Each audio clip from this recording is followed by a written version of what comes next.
Welcome to Where the F Is My Village, a new podcast hosted by me, Stefanie Ferris, and Shelly Academy. If you're raising a tricky kid and you know who you are, your home life is likely a dumpster fire. And when it feels like it's only your home that is a dumpster fire, who can you even talk to about it? If you've been looking for your people, you have found them. Welcome to our village, where we hope you can feel supported and also laugh at the craziness that comes with raising a tricky kid.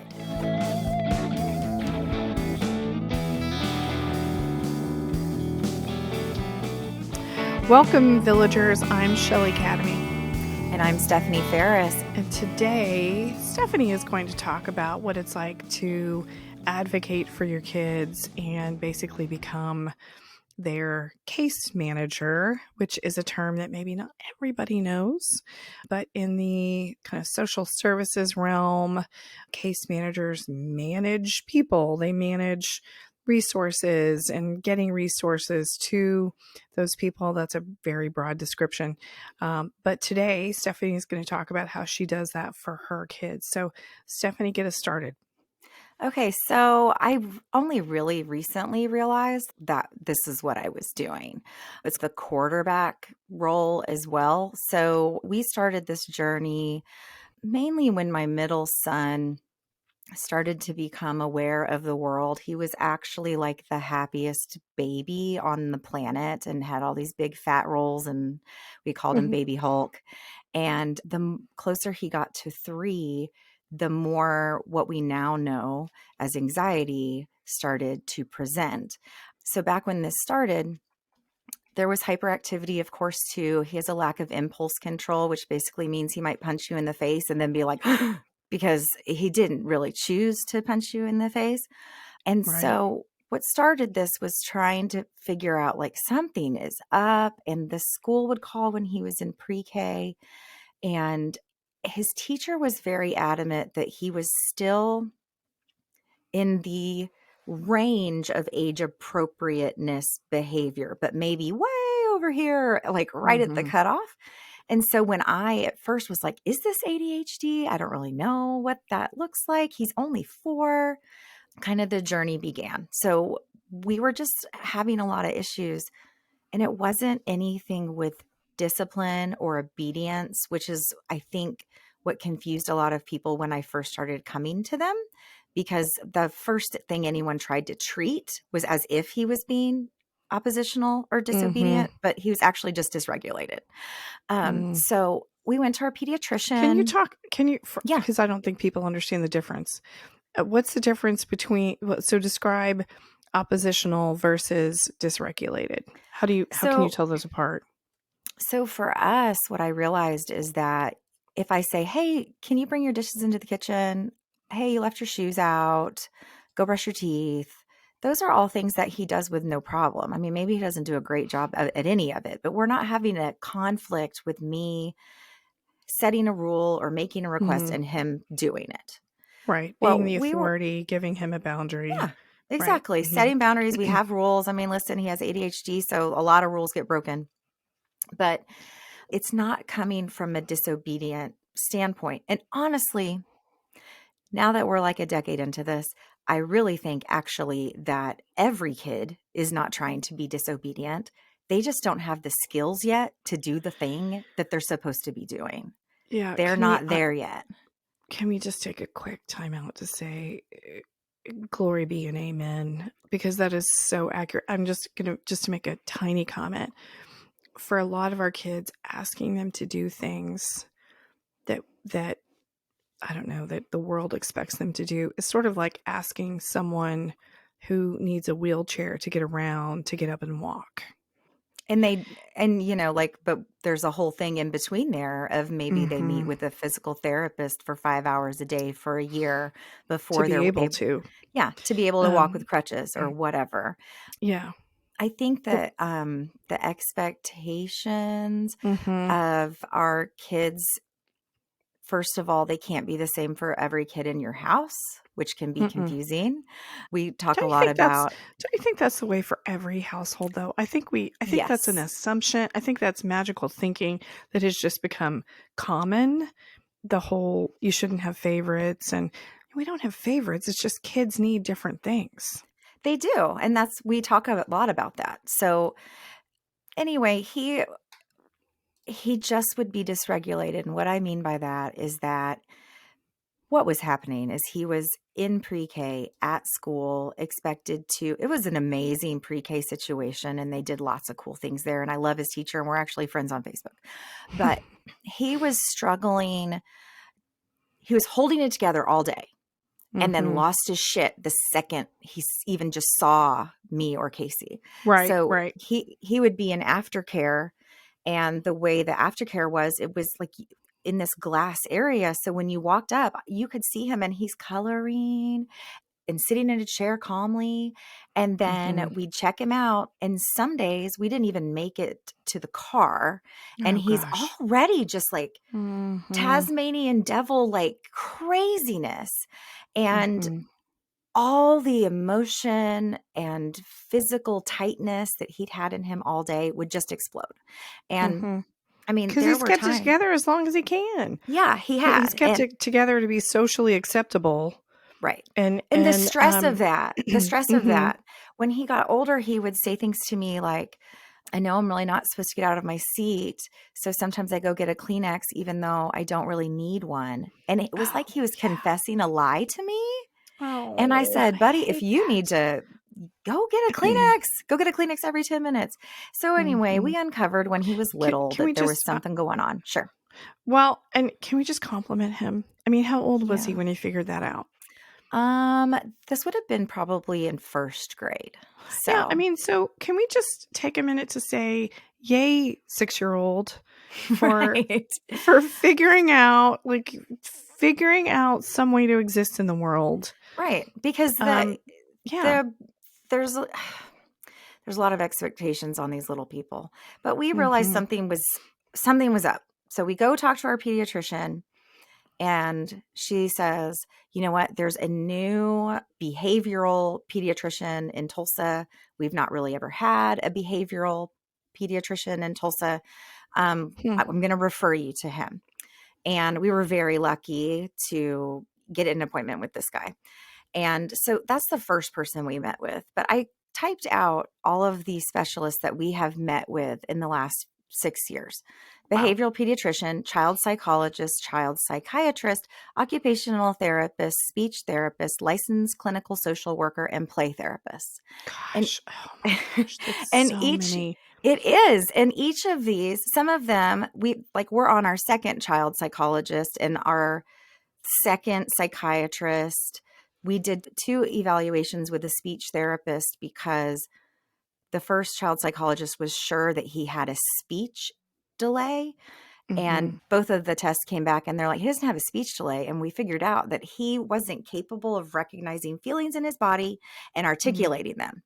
That was the speech issue. But it wasn't like, what is this? A microphone? What are the people in this story doing? They're Oh, hugging wow. or whatever. Okay. So Mm-hmm. we went down a lot of rabbit holes in the last several years. The hardest part for me has been I'd never heard of a behavioral pediatrician. I didn't know the difference between a psychologist and a psychiatrist and a therapist, which is usually a licensed clinical social worker. I didn't know what any of those were. I just knew we needed help. And I had to spend a lot of time trying to figure out what each of these people's role would be and figuring out also how to translate what we learned from the child psychologist to the psychiatrist to the school. And I have a degree in acting, people. So, I mean, I don't have a background in medicine and certainly not mental health. And so I just realized that it was so frustrating to me that none of these things were connected. At one Mm-hmm. point, there was an organization in town that in the same building had a child psychologist, the psychiatrist, and then like a social skills, like play therapy person. And it was amazing because we did our testing with the child psychologist. She gave her recommendations to the psychiatrist in like medical terms, not me just trying to Mm-hmm. regurgitate it. And then she helped coach us on which social skills class we should be in. And I felt like we'd finally found like a safe place to be. And guess what? Mhm. They fell apart. They disbanded. They all just like, they closed the doors one day. I have no idea Oh, what I hate happened to that. that. They Or, probably yeah. needed some business management. Well, and yeah, and it was frustrating because we had talked to the play therapist about my son was going to classes basically to figure out how to make friends. And that was all going better. Mm. But we were Mhm. struggling as a family unit. And I felt like, can we do a social skills class where just all 5 of us are there and we try to figure that out? And it must have been the beginning of the holiday season because the guy said, you know what, let's do that. Let's address that in January. Well, I'm pretty sure he knew they were getting ready to dissolve. And what makes Mm. me so angry is he wasted about 10 weeks that I could have been looking for another place to be. Oh, that's frustrating. Because all of these people have wait lists 6 to 12 months long to get Right. in. And you can't just sit there and go, oh, that's okay. I'll just call the next social skills worker. So, I mean, can I the, say yeah. people don't realize that either. In fact, we ran into that with your friend, Mm-hmm. and I don't want to share too much, but people who thought they were um, people who were well intentioned were requiring her to go get a Yes. psychiatrist The to school was sign basically off. saying you need to go meet with, they kept saying a psychiatrist, which typically Yeah, a just psychiatrist handles medication and not like evaluation or behavior. therapy. Oh, But they kept but saying you need to get a full psych eval from mhm. his psychiatrist before he can come back to school. In the And next 3 days, yes, which is exactly. impossible. That's Yeah. not a thing that happens, Everybody has like a 6-month wait at at least. And that's least. if you're paying At cash, least. frankly. If the Yeah. place takes insurance, the delay is even longer. And another thing I Mhm. learned is the school district actually has the ability to offer these services, Mm. but there's like one person for these massive school districts. So while you have a right to those services, it could be a couple of years before you can get to that evaluation. And we were very lucky that we had the privilege and the financial means to go, well, screw that. I'm Mhm. just going to pay for this. So I thought I typed out, okay, what a behavioral pediatrician is. So I looked up the definition. A behavioral pediatrician trains as a pediatrician, but studies an additional 3 years, focusing on developmental and behavioral problems. The fact that we were referred to him was really, I can't tell you what it did to my like insides. Because Mm. that just felt like, oh no, we need special Mhm. help. Like my pediatrician couldn't give me like a 5 minute like tips and tricks. We go home and go Yeah, about, seriously. Can we just yeah, get some, like, tips for better sleep or yeah. yeah, Um, exactly. Like it's not sleep training. We're trying to unlock this puzzle. And I have to say, the behavioral pediatrician, he recognized ADHD, which it's very hard to diagnose that young because 4-year-olds are just also just like, bouncing off the walls and, mhm. crazy little beings anyway. But we'd had to take some forms to the school, have the teachers fill them out. We filled them out. He reviewed them. And so the first step was starting him on medication, and it was incredibly helpful. But it was a few years before we realized that he had anxiety, and that he Mm. was doing crazy behavior, like breaking everything in his room or attacking me or my husband. Mm. Or, there was one time with pre-K that he got in the car, but he wouldn't get in his car seat. And he was trying to kick the windows out of my car.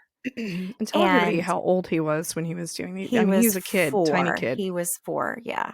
And did I mention that the aftercare is all glass? So I'm like right in front of the school with this wild child who's behaved like an angel basically all day.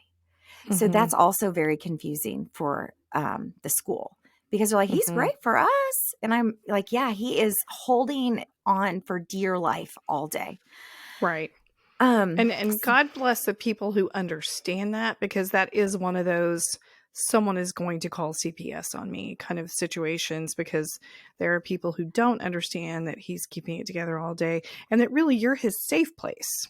You're his yeah. safe place, which is why he feels comfortable being himself And being himself means being like letting go of all that control that he's had to have all day. And so really it's a compliment to you, but I for know. I'm the always like, "Oh, thank you for feeling so safe with me." yeah, that you're I comfortable know. punching my lights Yeah, out. I'm exactly. so glad about that. I have holes in my drywall all over my house, and I'm like, well, that was a compliment to me. I just have to Yeah, remember that. felt Um, safe. yeah, but for people who don't understand that, I mean, like, I can't even tell you how many intake workers have threatened to call DHS on me, and these are people who work in a psychiatric hospital. Um, but for people who are ignorant, I mean, let's just use that word. It's not, I mean, not judgment. There's a lot They of don't reasons know. why people wouldn't Mhm. understand. Um, they can leap to some conclusions that possibly you're doing something to lead your kid to be violent or erratic, or all the things that they see when you walk them out to your car. It's Well, very and it's frustrating. also it's also, like, questioning our ability to parent because Hmm. he was good at school all day, Right, so it must be and you. It he's must being a be you. total dysregulated asshole at home. So what Mhm. are you doing wrong? And we didn't Yeah. understand what was happening for a couple years. Well, Um, and this is one of those things that we need to be talking about now, because I guarantee you there are parents out there, or people, I don't want to say parents because there are lots of adults and lots of roles that are raising kids. There are lots of adults out there who are probably doubting themselves, probably in the same situation you were in, going, what am I doing wrong? And possibly they're not doing anything wrong. yeah. And so it's Well, and important to you're talk about just this. yeah, I mean, listen, I was completely unprepared for this child, I just have to say. Mhm. But, when I say the part about being your kid's caseworker, it's gathering all these different specialists. It's going I mean, at one point, I would just pull up my insurance's website and pull up, like, licensed clinical social workers, Mhm. and there'd be and then when you click pediatric, the list gets real short. I know. It's like, It's like, wait, we have "Look at one all of these those. therapists in town." Oh, shit, there's 3 of them that'll see someone under 18. Yeah, Um, exactly. but then I would have to I'm the type of person, we're not just gonna show up anywhere. Like, I'm gonna research Mhm. my dentist, the person who might maybe is gonna detail my car once a year. I will have researched that person. Like, I'm not just calling anybody to do anything. And so Mhm. I would have to, reach out to people. I'd post on Facebook, has anybody ever heard of Dr. Jane Smith? Because what if that's going to be a disaster and I won't know it for maybe 6 months because it's going to take me Mm. forever to even get an appointment. Right. So, And then you've wasted, I mean, and this is like chunks of your kid's childhood, uh, yes. that Well, you've and when wasted. you're so at our household, we say like we're having to walk on eggshells a lot, but really like the correct term for that is hypervigilance. Mhm. So the state of hypervigilance in our house at periods of time when his anxiety is not well managed or well supported with medication and therapy, it's a fucking nightmare. I don't even know how to explain it to someone that this doesn't happen to. But it is Mm. like you're walking around. It's like you're playing. Do you remember the game Perfection where like the timer's going and you're trying to get the pieces into the thing Mhm. before it pops and scares the shit out of you? Okay. Yes. You're in the perfection game, tick, tick, tick, tick, tick, tick, all day. Mhm. And, if two of your kids are getting out Eggo waffles out of the freezer and there's only two left, you're literally like, you're listening all the time. Oh, fuck. He's going to flip out. He's going to flip out because he's not going to get the waffles. And, and when there's a flip out, it can last a couple hours. So Mhm. then you're dealing with, and it usually takes both me and Casey's attention. So then we have two other children that are having, first of all, to listen to this and second of all, like go and entertain themselves. So we've had to come up with a plan for them when these Mhm. things happen. Um, which is a whole nother thing that I hate, but it's just that's our house. So, but Yeah. trying to explain to people, I mean, even this wasn't our pediatrician. This was like a nurse practitioner or something in her office. So I'm not going to say anything negative about her. main doctor. But I feel like when I was describing what we were dealing with, I mean, her eyes were saucers, and that's not comforting. It's You're not. like, No, but you want eventually you get to the point where you can ID people and go, to, oh goodness, mm, she's not going to be helpful. And it's not a judgment. It's just that you get to the point where you know who your people are, yeah, and it's you can really easy go to see them. like, thanks for playing. We're going to just keep on walking down the road and see um, Well, and if we can find a good fit.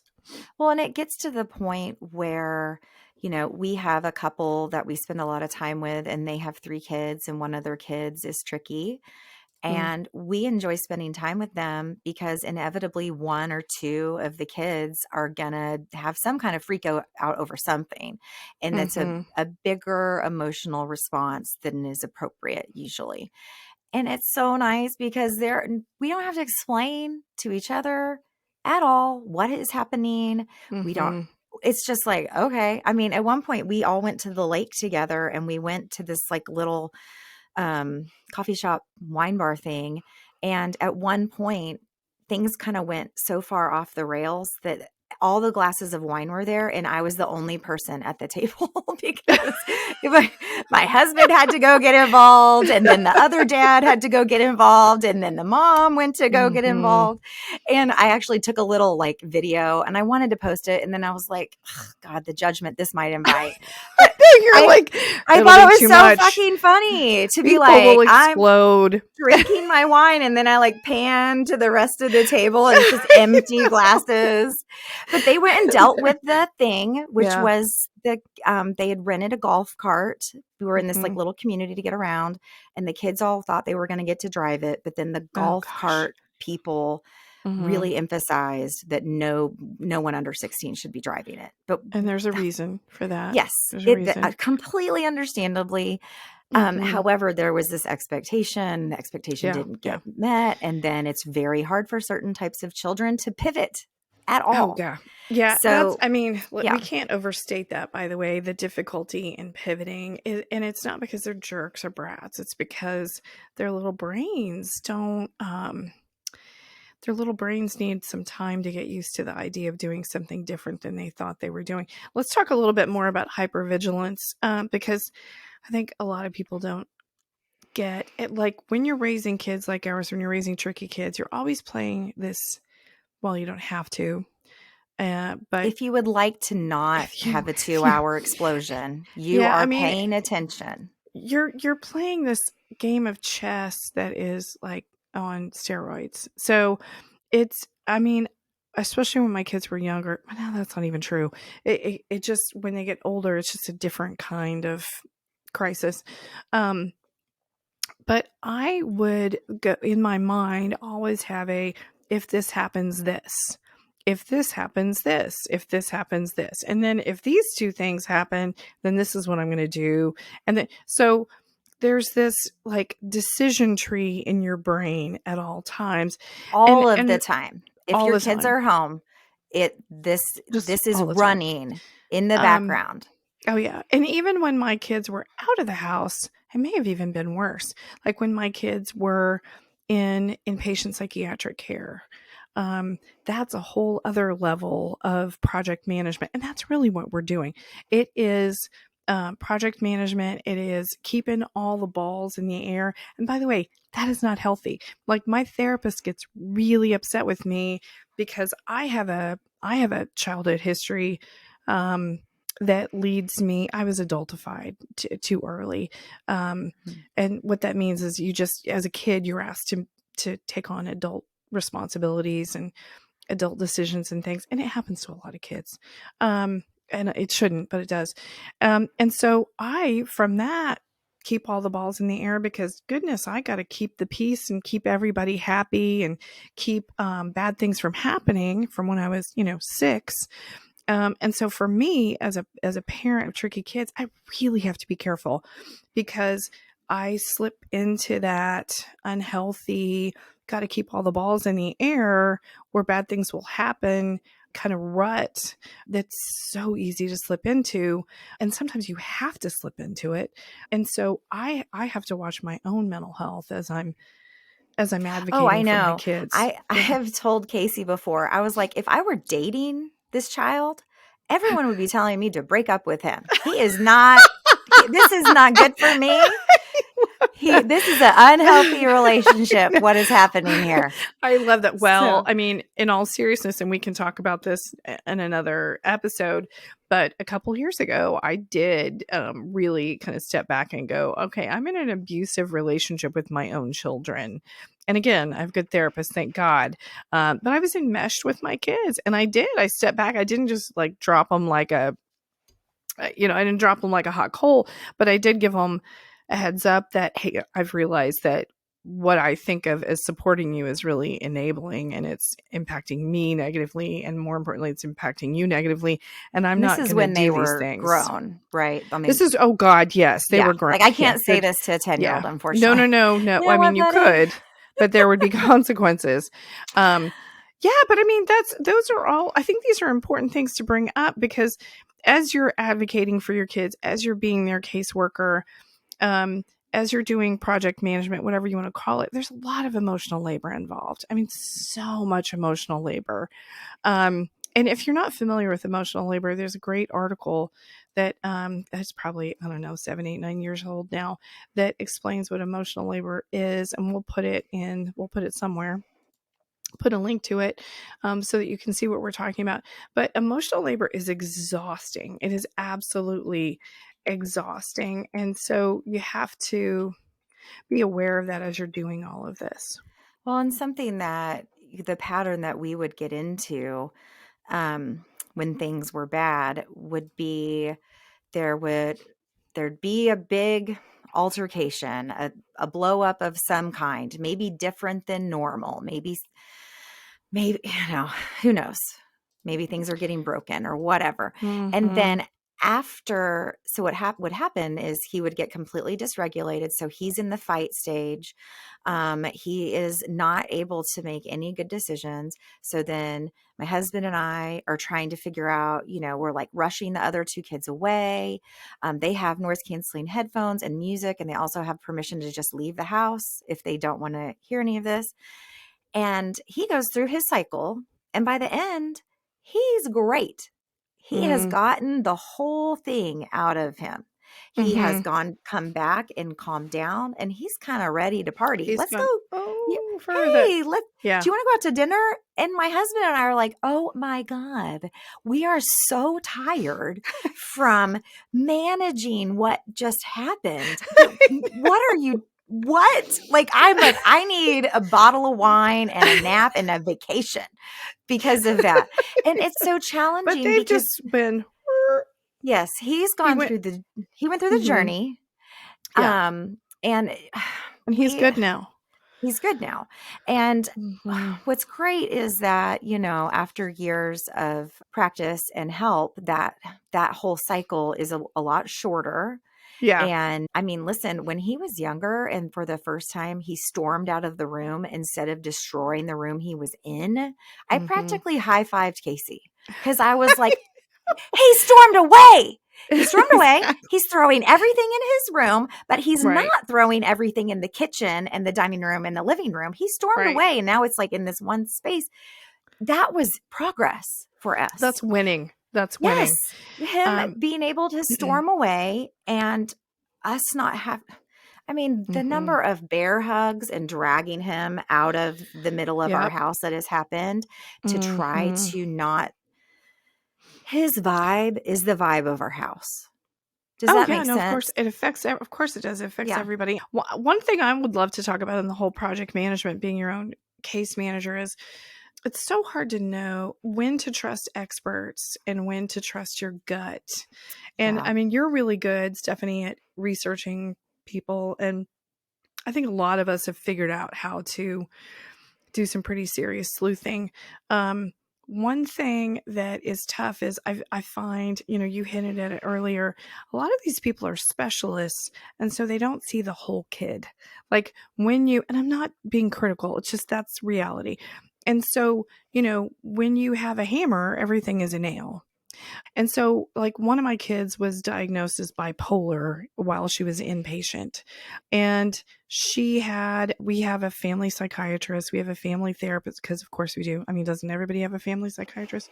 The family psychiatrist is very good, very knowledgeable about trauma, very knowledgeable about reactive attachment disorder, had never once said my kid was bipolar, Right. and so when this happened and it was shared with me while she was in the hospital, in the psychiatric hospital, I started asking around. Well, it turns out the gentleman who was the supervising psychiatrist at this hospital, that was his jam. He thought That everybody was was his bipolar. that was his go-to.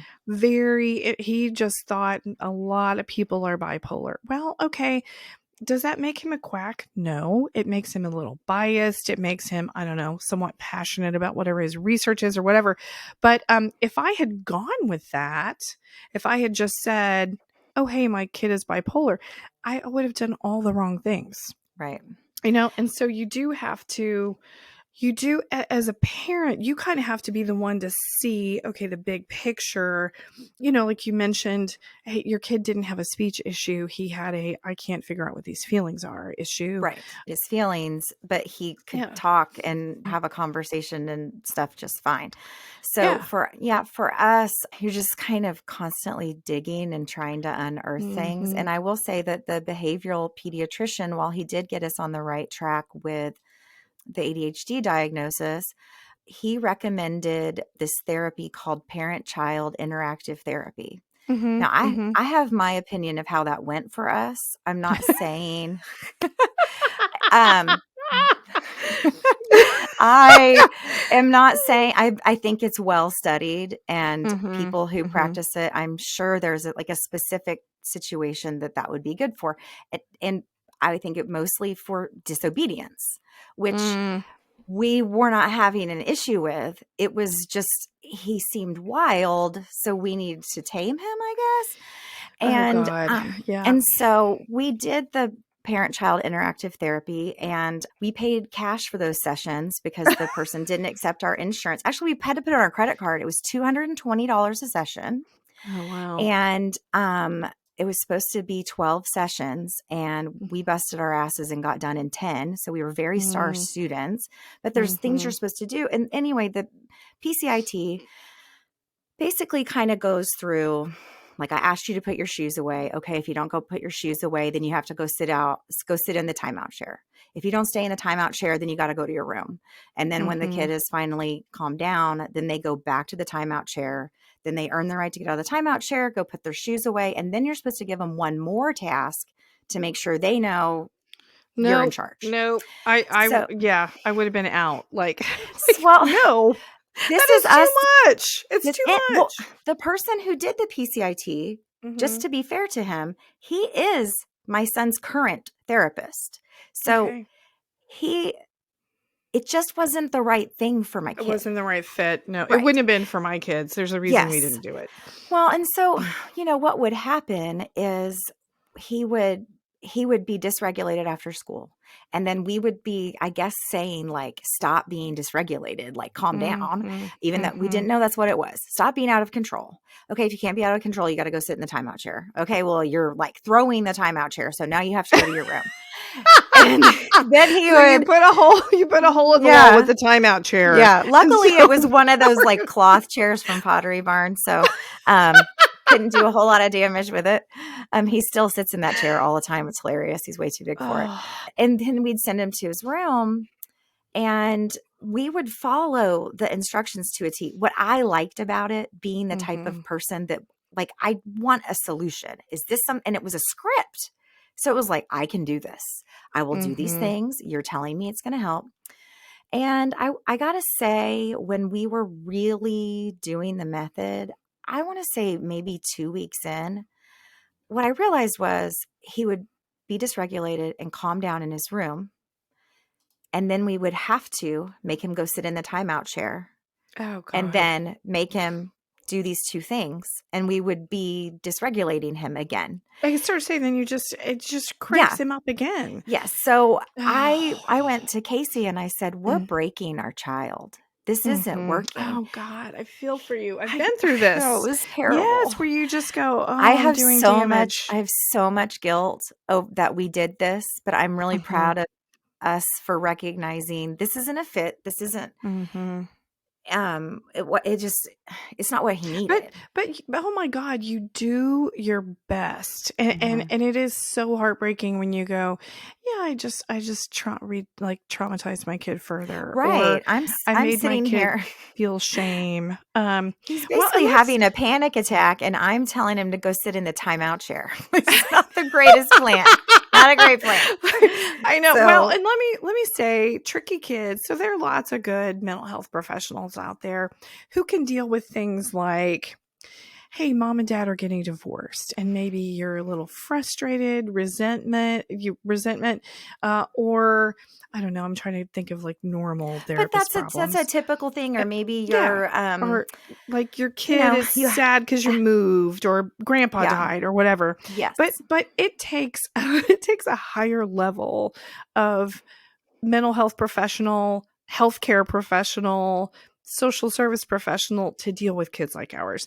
And so, Mhm. I remember once I took my oldest to a very well-known organization here in Tulsa that I'm not going to mention. They're known for hiring people right out of school.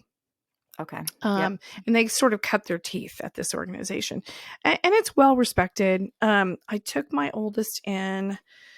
Oh gosh, she must have been about 11. And again, my kids are like 10 out of 10 on the ACEs, and their behavior is it's tricky. Yeah. So we go in. This young woman is lovely. She talks to my daughter and I for, I don't know, 20 minutes. I'd already filled out all the forms about, this is our background. I can't tell. I I've would filled just out like those to forms say, "Oh 87,000 times. my god," with the forms. I know. I'm Just can we just have some sort of database somewhere where I could just put it down once and you can or just can I dip just, into like, it give you and a copy of the thing or I filled out at the last place? something. Because Oh my God. having to Yep. summarize a lot of shit Well, and repeatedly. also our kids have to say it over and over and over again. I mean, that's one of the reasons my kids don't like mental health care, because they have to share all this traumatic shit with a stranger 15 times before they're 20 years old or 15 years old, and so it's counterproductive. Anyway, so we go. I'd already filled out all the paperwork, so the therapist has lots of stuff that should tell her, that should give her a lot of context. She talks to us for about 20 minutes, asks me to leave the room, which is pretty typical. Talks to my daughter. And here's the thing, kiddos with reactive attachment disorder are wildly charming, very charismatic. They can be very likable, especially when you first know them. Excuse me. And so, for someone who knows what they're doing, they know that. So she finishes talking to my daughter. I get in and she says, "Well, there's nothing wrong with her. She's fine. I don't see any reason for her to really to come back." And I was like, "Okay, thanks. Thank Well, you." and then you're just like, "You know what? Thank you. We're never coming back here for sure." Oh Like, my god. And did you I read thought, any of the should I stuff I wrote? I call wrote you someone? like 20 pages. Ugh. And that was a good lesson in, you don't want to take your kid just anywhere. And I don't mean it was bad, but they just didn't have the expertise to work with a kid like mine and understand what they were dealing with. So, Well, these aren't simple situations. You know, what's funny is no. I have like my little outline for this episode, and I wrote another thing that makes this journey hard is he looks fine and is Mhm. charming as hell. I Oh wrote yeah. that Yeah. too. Yeah. It's tough. And It's tough. well, and he is an empath. I mean, he Mm, checks all the boxes. So he's going to be the type of person that actually needs to be taught how to not worry about others. mm, Whereas most kids, it's like, kid, this isn't all about you. There are other people involved. right. He puts, like, he can walk into a room and he feels every single person's emotions. Mm, mm, He knows when somebody's having a bad day. When he was little, so I'm a migraine sufferer, and he would recognize it before even my husband would. Because when you have a Oh, migraine like wow. every day, Mhm. you just you kind of get sick of saying I have a migraine. So Mm, I just mm. doing your day. And Right, he would, right. and he'd say, "Well, do you have a migraine, mommy?" And I would be like, Mm. "Yes." And he would lead me over to the couch and he would turn all the lights off and go get me an ice pack. Oh, So wow. Okay. he his Mhm. heart is so big. And Mhm. when the real him, which is what I've, been saying forever, is this like mess that's breaking everything in his room, that's not him. And I have Yeah, that's it. known it Mhm. wasn't It's a him. response. It's a Yes. response. And, I have to say we had an incredibly hard summer. And we kind of had to do a all hands on deck situation with the professionals that he sees. Mm. And I mean, we were in crisis. So my mom actually took him for a few days because he needed a break and we Mm. needed a Mhm. break. Yeah. And then the next week, another one of my kids went over there. And then the next week, another one of my kids went over there. So they got grandma Mhm. camp. Casey Yeah, wanted to know yay, when he grandma. got, yeah, I know. Casey wanted to know when his turn at grandma camp was. Can I go hang out with your mom for a couple days? Because she'll take me to dinner and it's quiet. Mm. So we were in a really rough place. I was researching inpatient treatment options and Mhm. sick to death that was something that we were even looking at. And the day we got his medication right, when he walked in Mm. the room, Mhm. Mm. it was him. He Mhm. walked in. Mm. He Right. just relaxed, like calm and it was unreal. I mean, I literally was like, "There you are. There you are. Mhm. You have been you have been MIA for about Right. 8 weeks."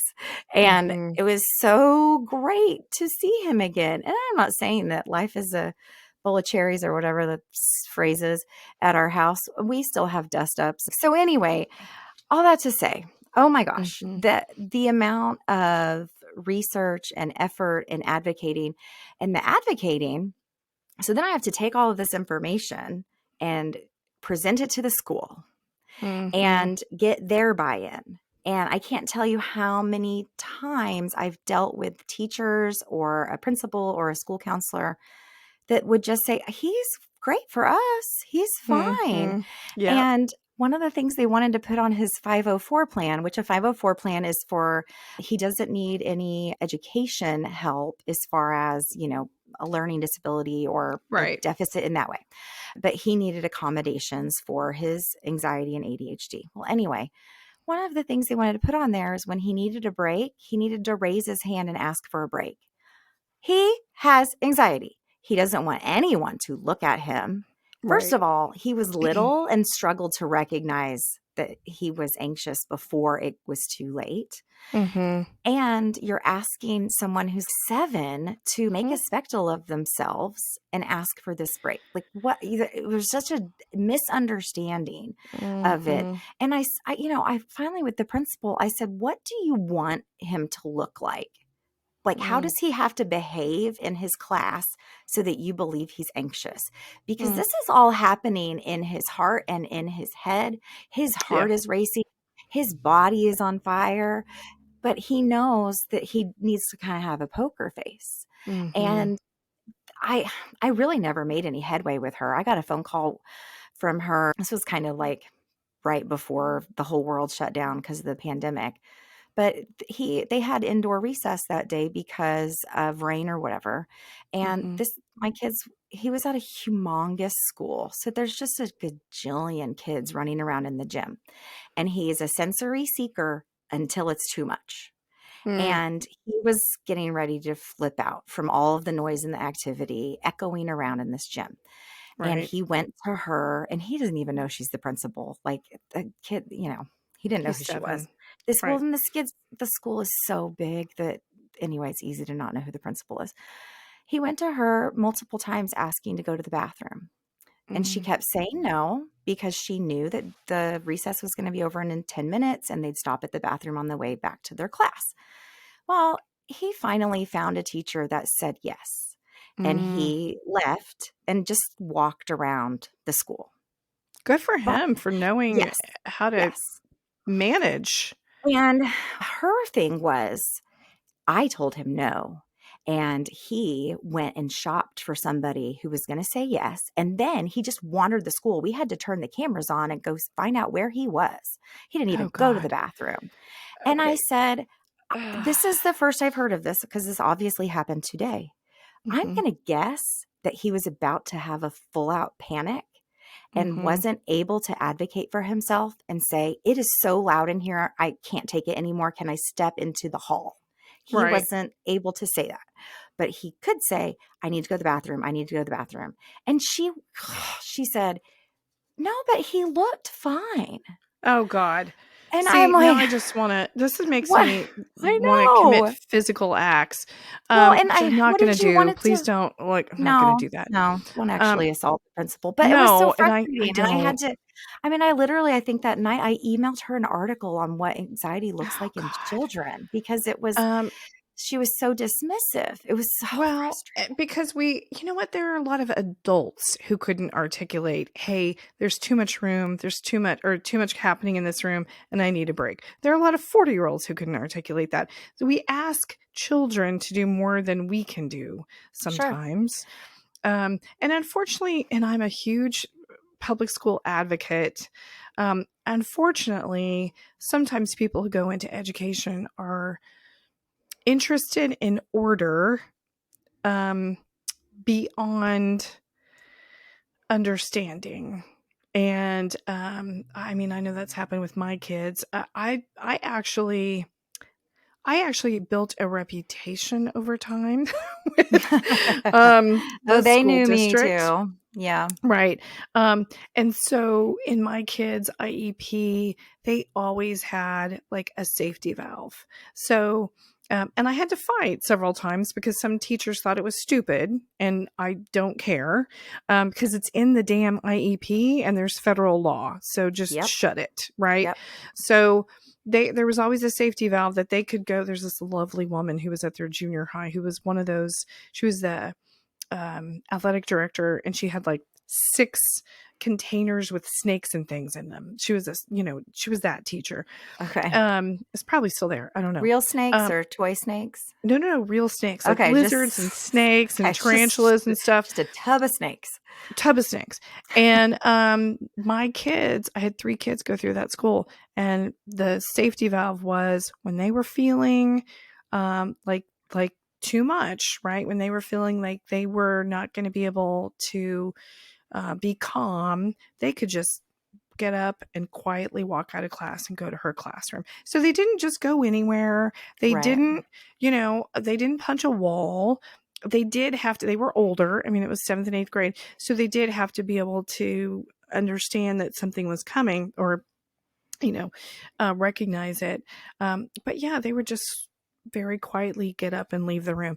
And I will say the majority of teachers appreciated that, not just accepted it, but appreciated it, because then they knew my kids could center themselves and then come back and learn. Well, what's the alternative? Because I can tell you that if you're feeling like you're gonna panic and you're trying to learn your times table, Yeah, not you're gonna not happen. gonna learn your times table. Not gonna So, happen. take a Um, break yeah, and just do something different. So you know what? We are coming up to the end of our time. I think actually we're past the end of our time.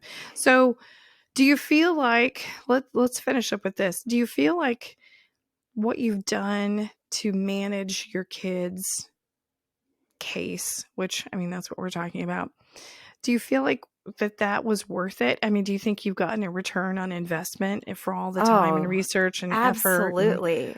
Let me emotional tell you, labor?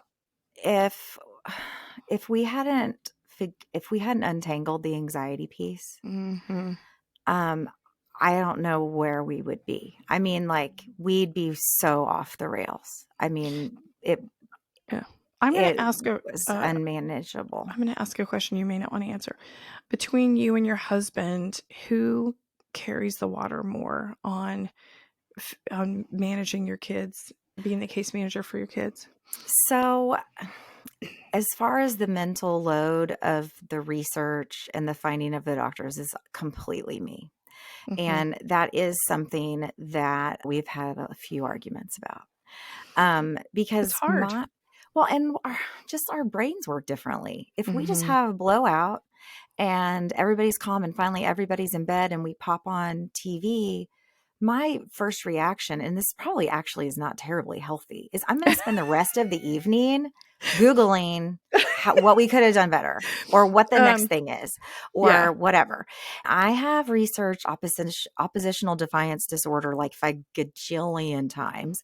And I don't know. At one point, my brother was like, Stephanie, either he has it or he doesn't, but this is what you're dealing with. Cause I'm very Yeah. afraid of ODD because Well, that's a toughie too. it's right up there with reactive attachment disorder. Yes, it They are is. right, they are hand in Yeah. hand. So, But yeah, it's just a skill. And like I said, I think it just mhm. comes from the way I was raised. We spent a ton of time researching medical procedures, talking to doctors, feeling very comfortable. Almost every time I'm in some kind of medical environment, my kids have to get tubes or something. Mhm. Usually someone at some point asks me if I'm a nurse, which Or oh, yes.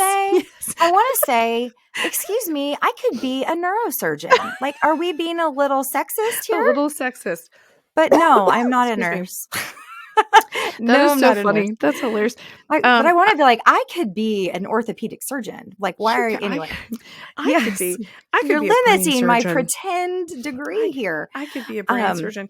You know what's funny so about that? yeah. I can't even tell you how often someone has asked me, "Are you a therapist?" And I'm like, "No, I'm so not a therapist." It's funny depending on the environment I'm in. "Oh, are you a teacher?" "Nope, never would be, couldn't possibly do that." "Are you a therapist? Are you an attorney?" Like when I was going to the court, well, I'm still going to the courthouse for my kids.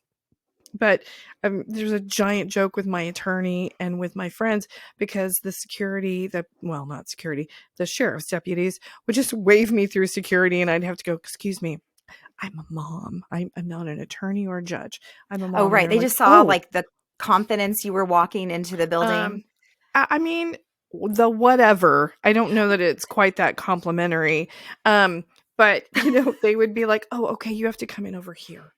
And it's been that way for years, years and years and years. But I mean, I think there's a reason people mistake you for all the things they mistake you for and mistake me because you have to get really knowledgeable Mhm. across quite a few topics to be able to do this, right? Oh, Um, absolutely. And just knowing your rights. I mean, if your child is in public yeah. school and they have any of these diagnoses under federal law, they are entitled to specialized education and accommodations. Mhm. And I Yeah. have to say, the first time at our school that I brought that up, this to, I think it was an assistant principal, she said, "Oh, you don't want to do that. Most parents don't want to do that." And I said, "Why?" And she said, "Well, that 504 plan will follow him forever. It will be in his permanent record." And Oh I'm my like, God. "So when he applies for a job or college, his first grade 504 plan is Mhm. following him someplace?" But it's just, Wow. Let's man, they talk didn't about really. faux shame. Let's talk about trying to guilt the shit out of you so that they didn't Yeah. have to deal. Again, I'm a huge advocate for public school, and we've had great teachers, great educators, great, lots and lots of great people I've worked with over the last 14 years. But I tell you what, the bad ones, fairy tales should be written about the bad ones because the bad ones make excellent villains. I And you think do have to yeah. really guard against those people.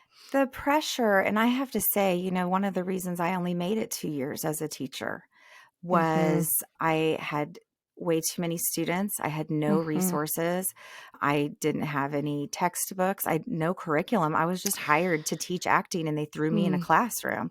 Oh. The the expectation and the need for me to Mhm. be able to be all these different support systems and communicating and advocating, it was incredibly, I Yeah, have to say I was it's 22, crazy. but it Yeah. was incredibly overwhelming. And so one of the big things I do when I talk to anyone at my kids' school is I Mm. always start with, just so my mom was a teacher for 22 years Mhm. and Mhm. I made it all of 2 years. It was the hardest job I've ever had as a teacher, and I know you are being pushed to the limits before I call and ask for something special. Mhm. But I also, as a parent, I have to call and advocate for my kid. Yeah, I have to advocate. It's a Yeah, really delicate dance. it Um, is. and And, you know what's I will terrifying? Oh, go ahead. I was just gonna say, I will say that once we kinda got some headway with the 504 plan at this Mhm. school, I had spoken to the counselor multiple times, and this is how I phrased it. I said, "Listen, I know that, there's too many kids, there's too much for these teachers to do. All I'm saying is there's probably a couple teachers in this building who would do really well with my son. And Mm, I think it's mhm. in everybody's best interest for you to put him in one of those classes." Right. And there's a big thing of you can't ask for a teacher. So I have to be really careful. But I said, so and so teacher I know is Mhm. phenomenal at flexible seating and the kids being able to Mm. get up and walk around and have fidgets. And there are other teachers, and I have to say, I would probably be the one that was like, oh my God, I cannot teach because this kid is walking around in circles. So Oh, yeah. no No, I'm that judgment there. person. I'm pretty Mhm. Yeah, tightly I wound. am that. But Mm. that is how I made progress. I said, could you please consider when you place him to put him Mhm. with the teacher that they are naturally great at this?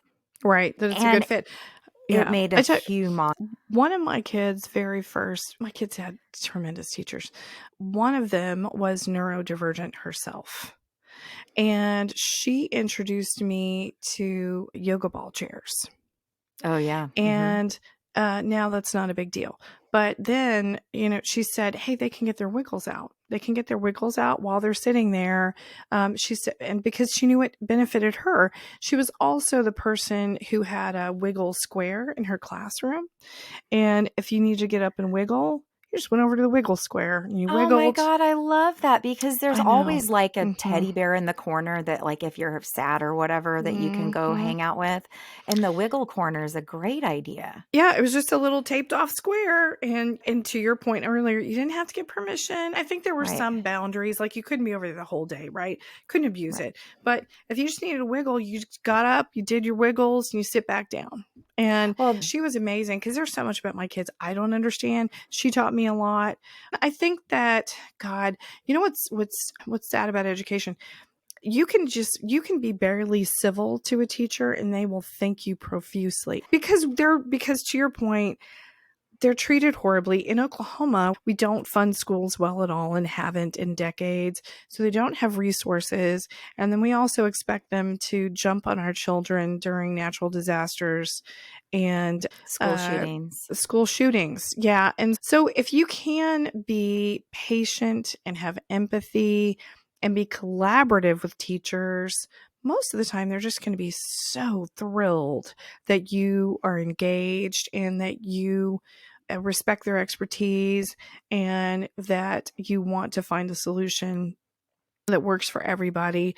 I mean, it is sad that it is that easy, but most of the time they're going to be thrilled to death Well, yeah, to I talk mean, with you. listen, it's too much. We're It is asking too too much. much, No, of course it's too much. as a society, and then it's Hmm. so hard as a parent because, I mean, listen, like I said, my mom taught public school. I was raised in public schools, and when the big, teacher planned walkout that happened several years ago, my Hmm. kids and I stood with teachers on the corner picketing, and we went to the Capitol and we Oh, talked to nice. all of our legislatures. Okay. So Very nice. I Yeah. hope that no teachers are listening to this thinking that we're bagging on them.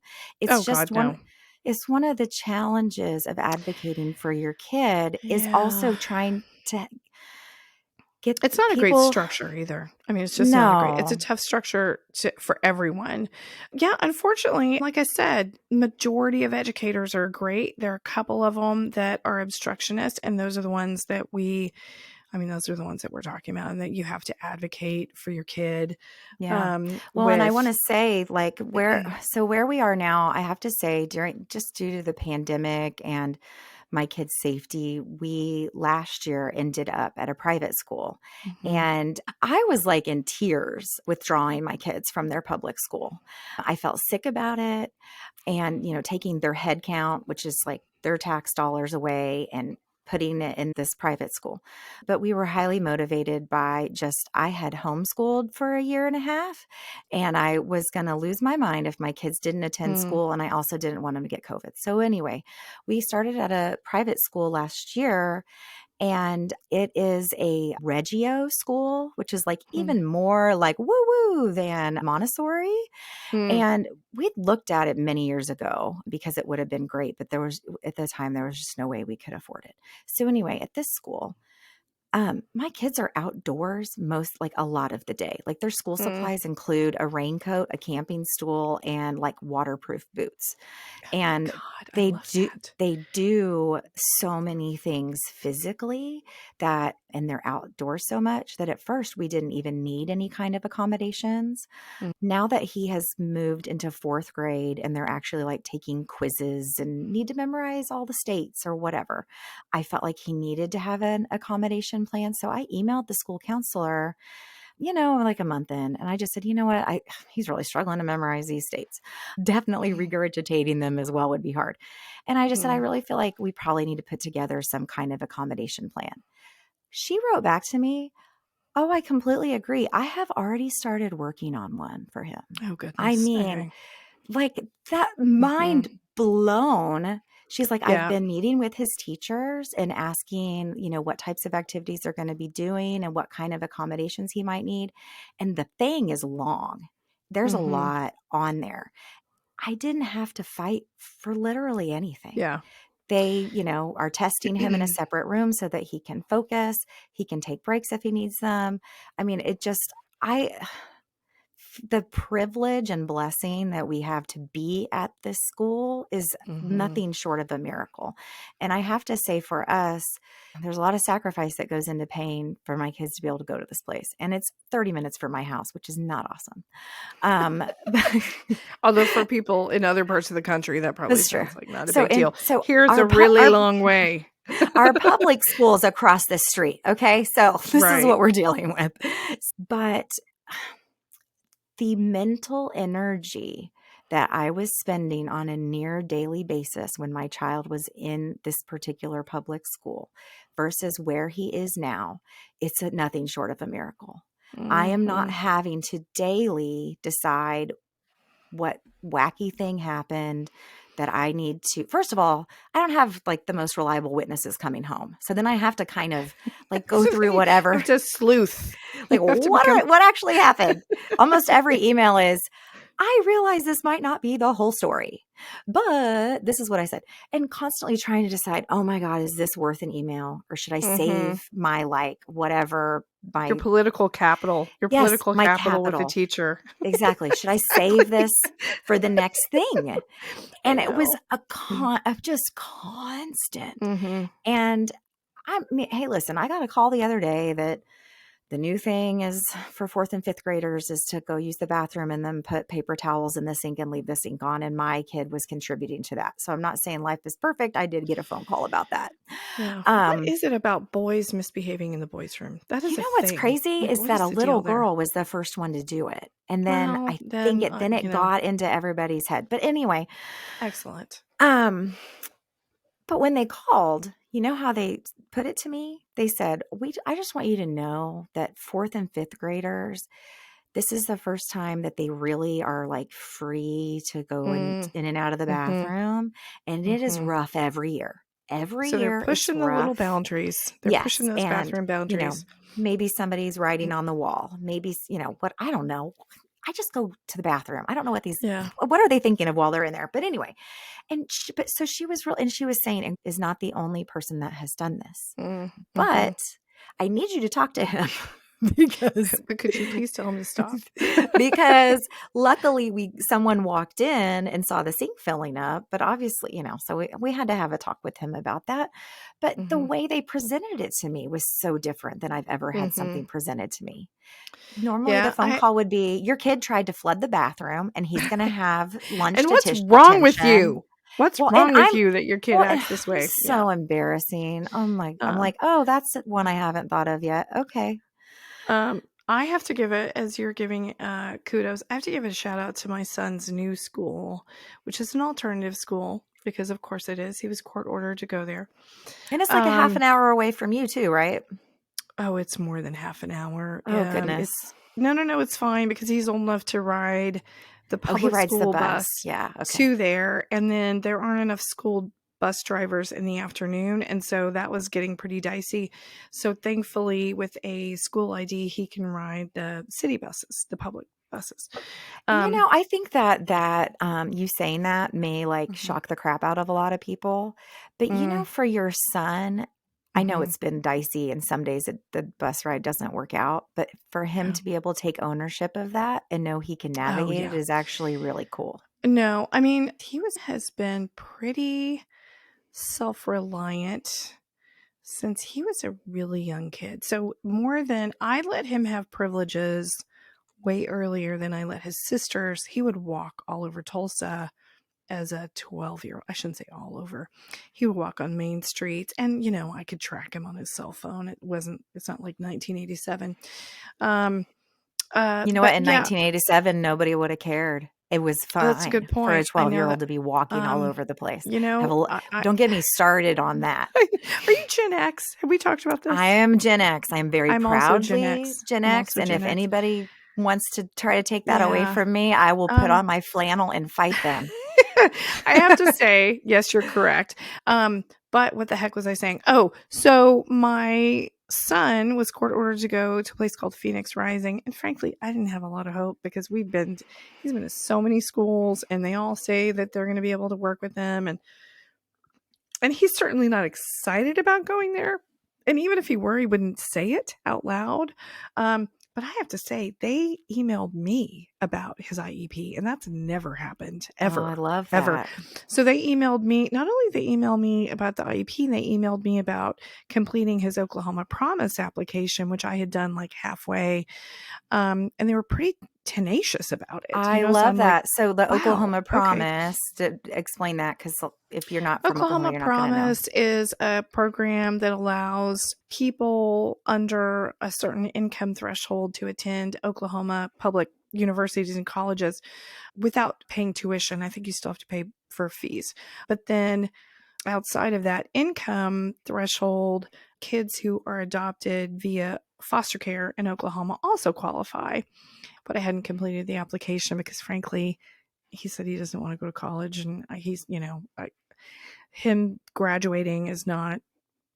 It's not a Not a huge certainty. likelihood that that's going to happen. But they were so tenacious. I was like, you know what?